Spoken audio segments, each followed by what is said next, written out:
Irish. No, we haven't.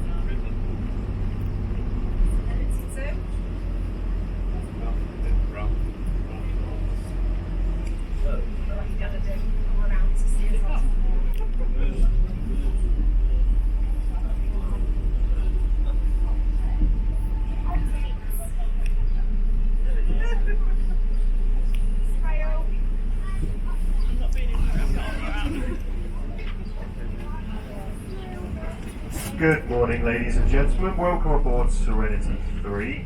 My name's Chris and I'll be your skipper today. The crewmen on board are Andy and Nathan. Could I please just have your attention as we go through the following mandatory safety announcement.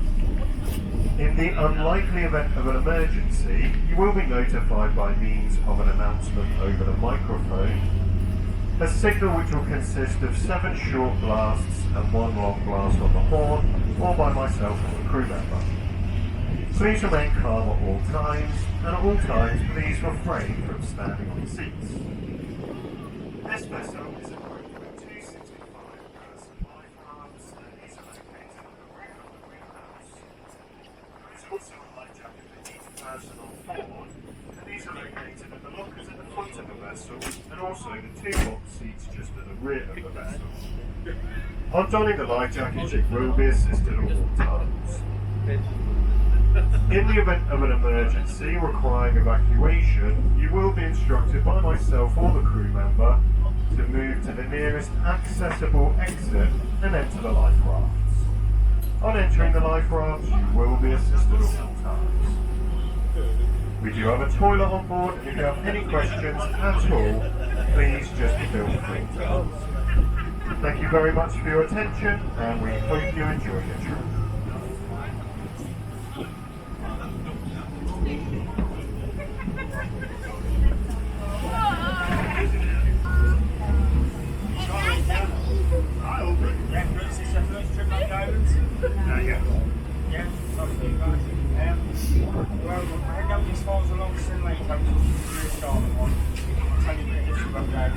The fishermen have to do this every day.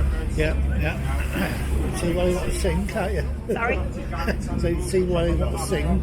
Yeah. It's quite spectacular birds and we do have a seal colony for a lot. Train's flooded height, it's coming in, so this is the most exposed part of the stream. So it's a bit lumpy and then you have to get closer to the islands, you get a bit of down, it should settle down a bit, it's not up between the islands. Yeah, I wouldn't. That's not just really.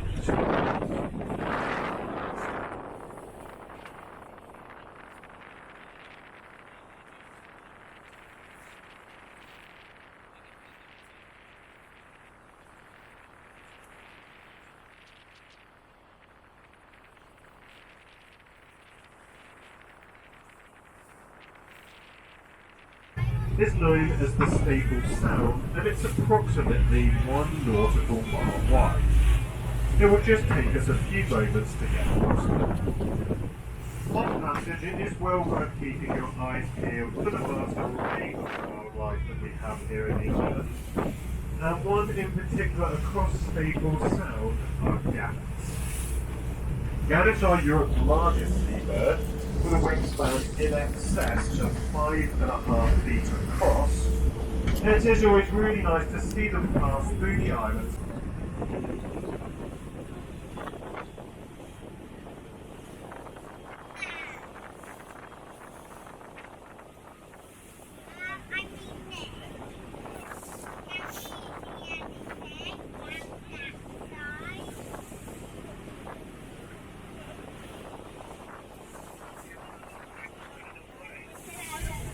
Welcome to Staple Island. Dolomite is the dominant rock of the Farne Islands, and in places the intrusive sheets can reach up to 30 metres thick. Now the tall columns of rock coming up on the left-hand side, these are called the pinnacles. It used to be an additional pinnacle, but it was destroyed about 200 years ago during a great storm. The remains of it lie off here, and you can just see it breaking the surface of the water in the surf there, and it's known to the locals as the Broken Rock.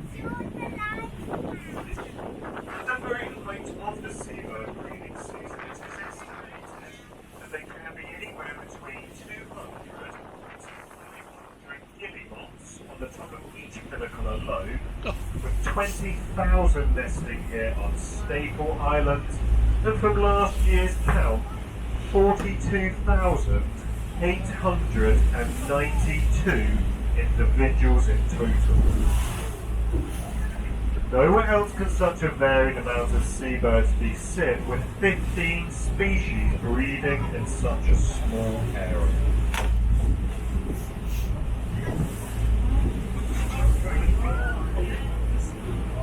Yeah, there was one over here. It was more interested in the faces. There's one on the top. Yeah, yeah. Oh, yeah.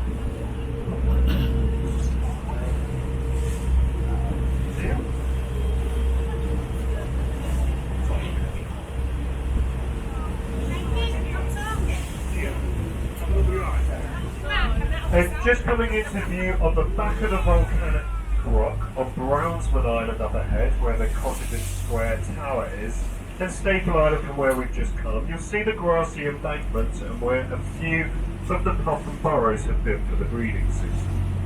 The National Trust are responsible for maintaining a count of the birds throughout these islands, and last year's puffer count, it came back that there were 50,103 breeding pairs. So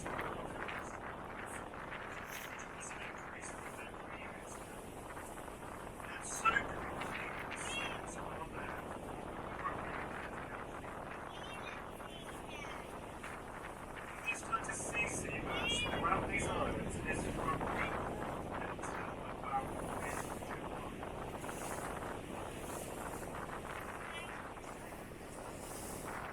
Left-hand side of the vessel first. Hey guys.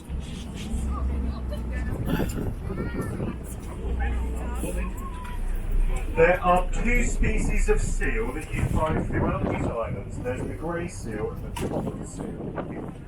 All of the ones in the island currently are grey seals.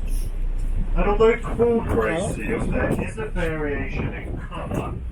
The pups are born creamy yellow at birth and they weigh in, and after molting completely, that 6-week-old pup will be brown.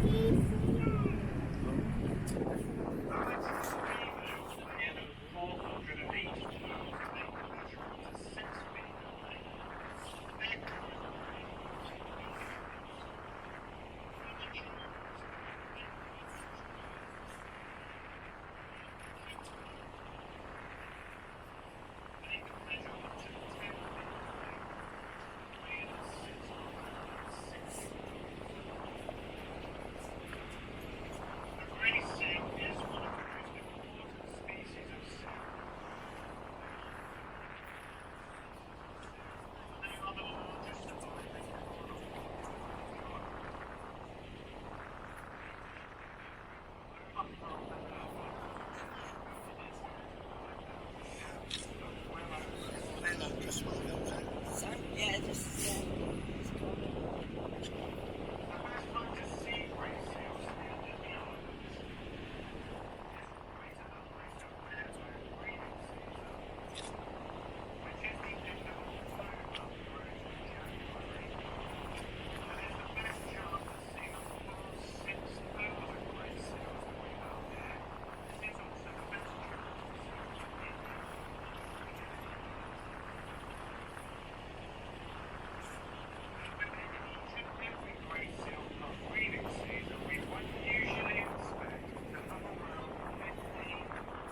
Colony, it is 80% females and 20% male.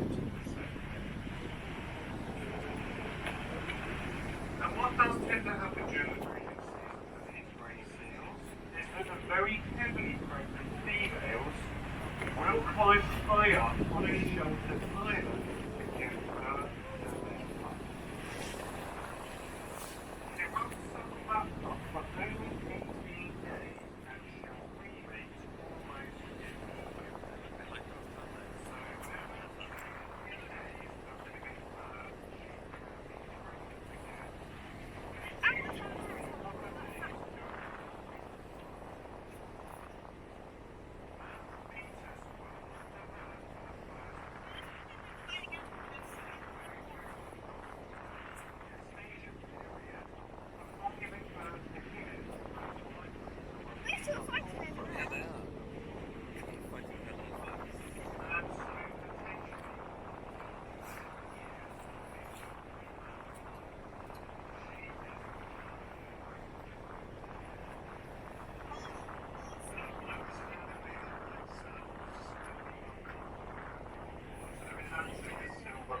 enough for the grey seals. And if it makes it any better for anyone on the grey seals, but they can also be found on the Norfolk and Lincoln coast, as well as several isolated islands.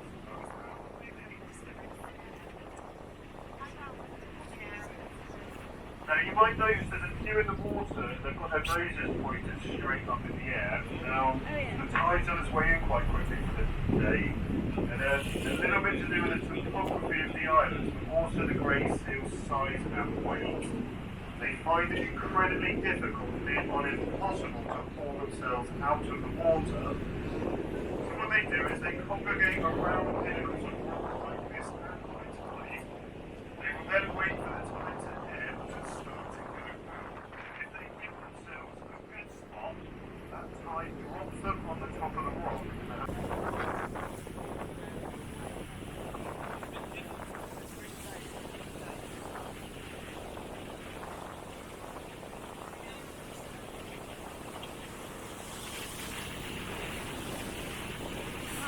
And now, just moving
house in April of 1825 and it was completed by February 1826 at a total cost of £4,771. It was designed by Joseph Nelson and the lighthouses.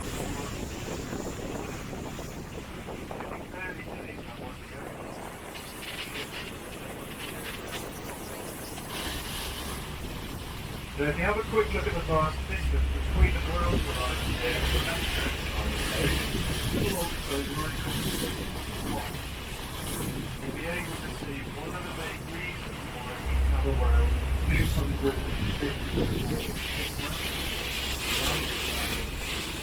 literally all of the thinking that they were safe and therefore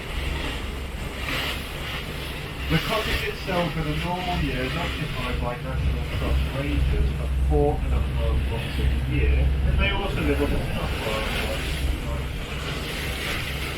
And what they do amongst the mouse and seals, they generally take care of the wildlife and the habitat in that period.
As mentioned at the start of the tour, the inner farm here is the largest of all the islands at 16 acres.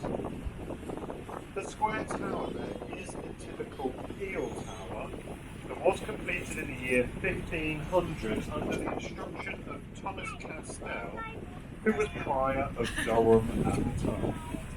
Its main use was most likely defensive, but certainly throughout the reign of Elizabeth I, it was used as a lighthouse. And just like the Brownsville Lighthouse, keepers here had to collect wood and coal, place it on top and set light. It's called Prior Castell's Tower, and it's built on the site of St Cuthbert's Cell. And then just beside the square tower you can see the small chapel, and this was built between the year 1369 and 1372. And this is dedicated to St Cuthbert. In the year 651, St Cuthbert became a monk in Melrose and the Bourne. He was originally buried up at Lindis Farm, but his body was later exhumed and moved down to Durham, just due to the Viking invasion.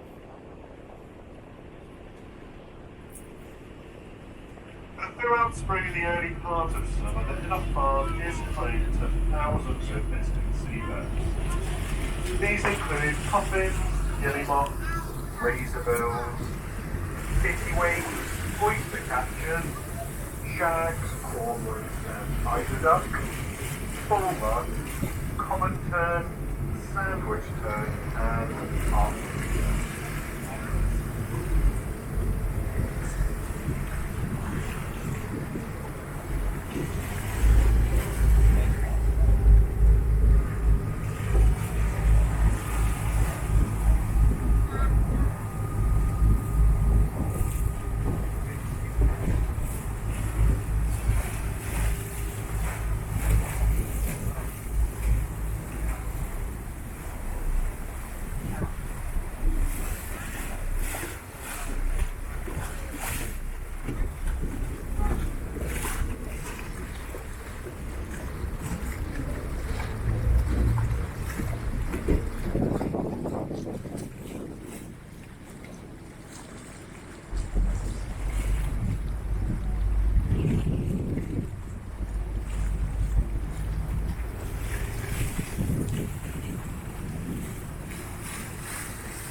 Now if you just keep your eyes on the horizon to the right hand side, way past it as well. Just coming into view now is a small landmass with that very distinctive little mound at the end of it. That is the silhouette of Farne Castle situated up on Holy Island. Yeah. We do highly recommend a visit to Holy Island if you can drive across the causeway to get there. But if you do intend to do so, please just check the correct safe crossing times. You can easily find the times now off the internet, or they are also displayed at the Harbour Master's office and the Coast Guard station at the top of the harbour. And also